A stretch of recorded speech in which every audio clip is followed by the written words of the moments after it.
What's up, Torontonian, Raptonian, Fansonians? It's been a minute, but we're back for the 2023-24 Toronto Raptors season. The exhibition games are beginning on Sunday. So just wanted to do a little bit of a talk up for, the prep. I know I teased the end of last season. I might do some Blue Jay and fantasy baseball videos, but it's too much. And my video storage got full. And anyway, it was a whole mess that I'm still actually trying to work out.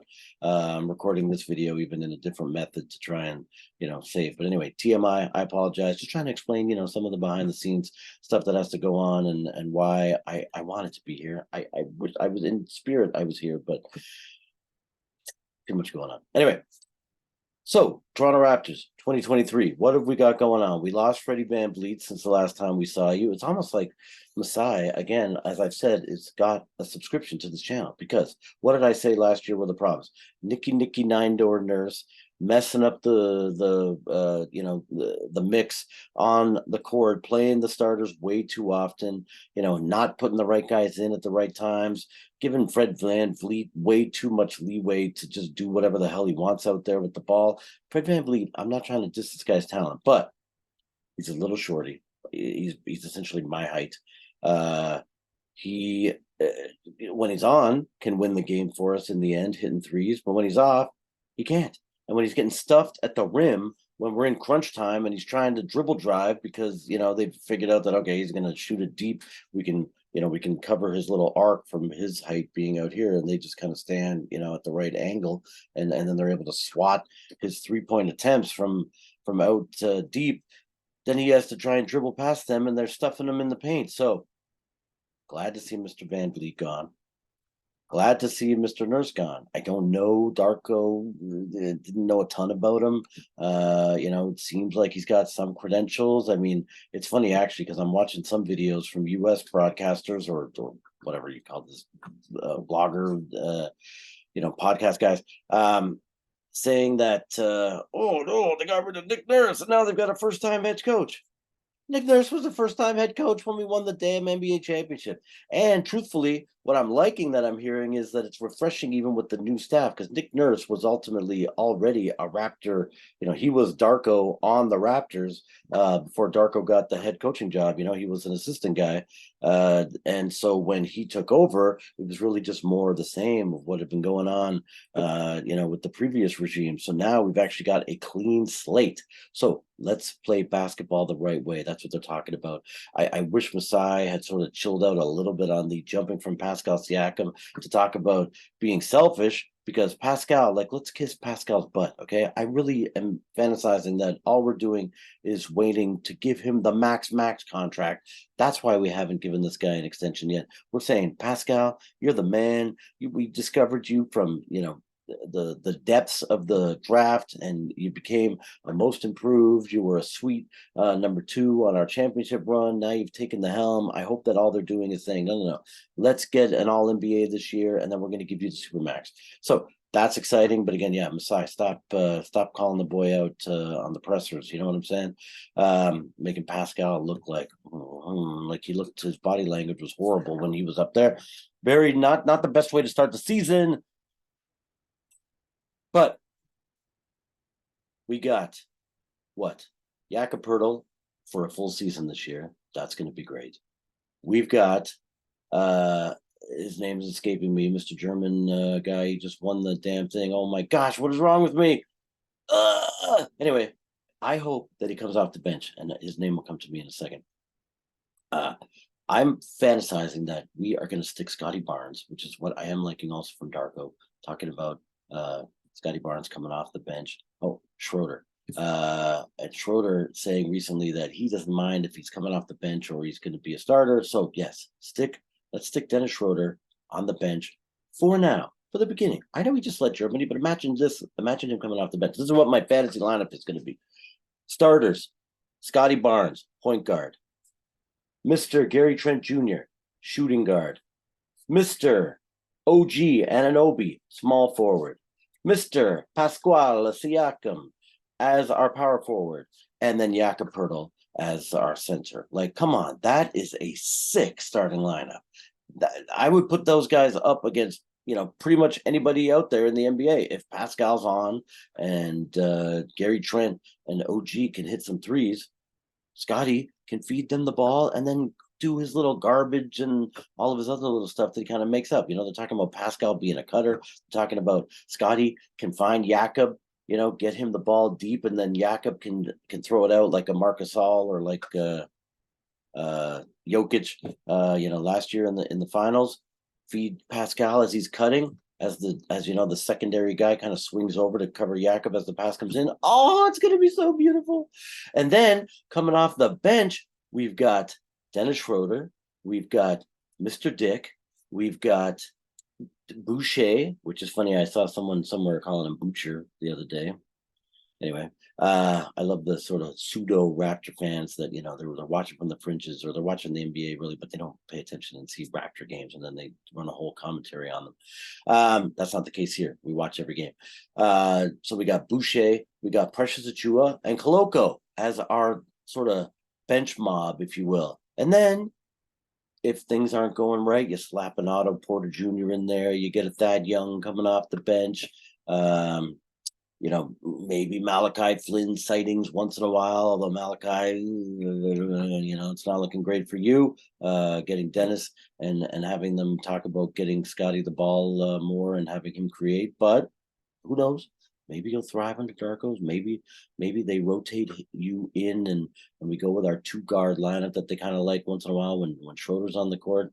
Because I do think that even Grady Dick might get a chance to play with the front line once in a while, especially if he can come out early in the season and actually drain some threes like he's sort of known for. Obviously, I realize he's 19. I'm not going crazy with high expectations on him. And I should have checked this. Oh no, of course I'm the worst with names. But our other little new Van Vliet, the Freddie Van Vliet 3.0, because even, let's admit it, Red Van Vliet is sort of a little bit of a clone of Van Vliet, Mr. Malachi Flynn. But now we've got an even shorter guy who is a mad passer, amazing creator, unbelievable setup guy. I watched a whole bunch of highlight reel tapes of this guy in university. He's a madman. And he announced he will be the greatest Raptor of all time. That's pretty insane. That's a high, lofty goal. I mean, we haven't had a ridiculous amount of stars, but I'm not necessarily in the camp that Kyle Lowry is the greatest Raptor of all time. He's up there. But when you're talking about overall talent, and maybe this is what he actually means is longevity and not necessarily, surpassing a Vince Carter or a Kawhi Leonard, even a DeMar DeRozan, as much as he couldn't really get it over the top, he was certainly a solid player when he played with us. I don't know who else comes to mind. Chris Bosh, he was always kind of a sissy. So I had to go to Miami and be the third fiddle. He didn't mind doing that. He was not a number one guy. You know what I mean? He was tall, and of course he had some ability, but you can't teach height, and I think that was his main advantage out there. Who else we got? Marcus Camby. He was okay. I mean, heck, I was at the first Raptor game ever. I got Damon Stoudemire coming to mind when I'm thinking of the top Raptors ever. Of course, I do not count Hakeem Olajuwon and some of these other stupid things that we did when the management was horrible and just, I don't know what, turning Toronto Raptors into the laughingstock, which is what we've had to try and dig our way out of once we traded Rudy Gay. Things have turned around. So anyway, sorry, I'm off on a tangent. There's a little Raptors history, which brings us to the present day. 2023 Toronto Raptors. I'm going to give you a prediction. I see people saying things like, Raptors may barely make the playoffs, and Vegas has us at 35 wins or something crazy. I am going to take some money and put it on the Raptors to go over 35 wins. I mean, that's embarrassing. The Raptors will be. I would like to fantasize that we could be fifth. I know last year I said fourth, and then oh my gosh, we just had a horrible season. But I'm blaming that completely on Nick Nurse / Fred VanVleet in cahoots to try and I don't know what they were trying to do. They're trying to manhandle our starting core to be able to do everything, which it's not possible. And they messed with Gary Trent Jr.'s head, which really screwed us up down the stretch. in the playoff game or the playing game and all that stuff. So anyway, we're gonna be better than playing. We're gonna be sixth. I'm saying six. Okay, I'm going with six. Raptors sixth in the East. Who do we have? Well, we got to kind of see the Boston experiment. Let's just run through the East quickly. We don't need to talk about the West because who cares about the West?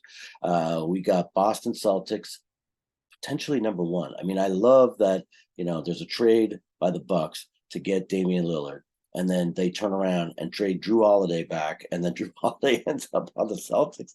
And then immediately everyone's like, oh my God, the Celtics got Drew Holiday? He's probably even better than Damian Lillard. What the heck are we doing? We're going to put the Boston Celtics as the favorite to win at the East. It cracks me up because, maybe it's probably driven by jealousy. I was actually at a Bucks game the first year of Giannis being a rookie coming off the bench, and he was such a giant. My daughter was with me, and it was funny. We were looking at his last name going over the jersey and around the other side, like, who the heck is that dude? That guy's a monster. And he turned out to be pretty decent. So, yes, maybe I'm a little bit jealous that the Raps don't have him, but I'm so happy to see them fall on their face. I mean, I hate every single other Eastern Conference team, if you want to know the truth, because I am a Toronto Raptor fan, die hard. Like I said, was at the first game. I've been to all the major games. I was there when we beat Jordan and the 72-win Bulls. Anyway, sorry. Again, didn't mean to digress. So we got Boston Celtics, number one. Probably number two is going to be the Milwaukee Bucks. Sadly, as much as I don't want to admit it. Who the heck is coming in at number three? Like, are the Cavs going to get into number three? Are they going to actually be able to put it together? I think it depends on if they're able to maintain their team and not lose anybody, from them crying and wanting to get out. So I guess I'd say maybe Cavs third, because Philly is a disaster, which warms my heart because maybe the only person I don't like more than Giannis Antetokounmpo is Mr. Joel Embiid, and I don't even pronounce it that way. I'm kind of making fun of some of the U.S. announcers, but yeah, Joel Embiid, that guy is a crying little whiny baby, suck tit, and there was nothing better to see him crying on the court on Marc Gasol's shoulders when we took them out with the shot. That was unbelievable. So maybe they're fourth if Harden sticks around and actually plays a couple of times. Damn though, man, I'm knowing I must be forgetting somebody because I'm going to slot the Raptors in next. I mean, Miami Heat, they actually got worse over the summer. I'm not sure that they've improved. And who the heck else have we got in there? The Bulls, can they actually keep it organized and keep it together? I don't think so. Oh, maybe Atlanta. It's possibly Atlanta. So maybe I would slot Atlanta into, maybe they are even fourth. Then I've got Philly fifth. Then I've got the Raptors sixth. Then possibly the Heat seventh. And then maybe the Bulls eight. Does that seem right? Oh, Brooklyn Nets. That's what I'm missing. Brooklyn, yeah, they got. Okay, let me just run through one more time because I will admit that I forgot a team in there. So we got Boston number one, Milwaukee number two. I'm still going to say Cleveland number three, but maybe the Nets are number four. Atlanta number five, Raptors number six, Phillies number seven, and I'll say Bulls over the Heat for number eight. But I could be wrong there. I know they've got Heat culture, and Jimmy Butler does sort of scare me a little bit, and God knows, some of their guys that have all been dangled out there all year, like Hero as trade bait, they might, try and step up and show that they belong on the Heat. So anyway, that's my prediction. Raptors going to be number six. Watch them this year. It's going to be exciting basketball. It's going to be fun basketball to watch. We're going to see some wins. We're going to see some players we've never seen before. We're going to be able to watch, this team come together in a better way, in more unison than they have from Mr. Negative Nick Nurse sitting on the sidelines with his at every call. I'm so happy that we don't need to watch that anymore. It's going to actually be interesting to watch the 76ers when we play them, and then him on the other side. And anyway, yeah. So new season, let's go Raptors. Please subscribe, like, share the channel, all that sort of stuff all year. We're going to be here every single game, pending personal issues or total exhaustion. But again, I appreciate the support. Looking forward to a good season. Thank you very much for watching. Have a great day. Ciao.